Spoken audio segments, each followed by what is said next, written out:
tsara ka nafinaritra analy izy efa endasako efatry ny ela ihany le tsingy tanteraka zany nofinofy fa tanteraka le nofinofy dia rehefa tonga teny ianao inona ny tsy napozina inona nefa napozina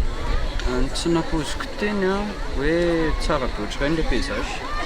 tena tsara tena mety mihitsy dia zany eritreritra hoe zavatra roche fotsiny le zay ka montagne de roche fa tsy roche kely anankiray fotsiny ary le fiara tsy sahirana nareo teny an-dalana tsy dia sahirana ka tsy sahirana mihitsy misy any lalana ratsy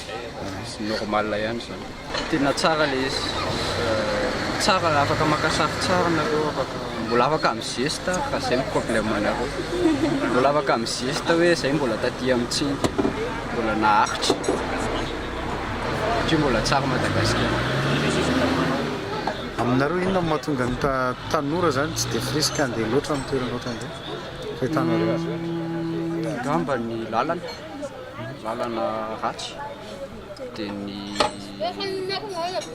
zavatra misy any an-dafy manitana saina fa raha tio tsy aloha ve ny eto Madagasikara noho ny atao zay vao makany indray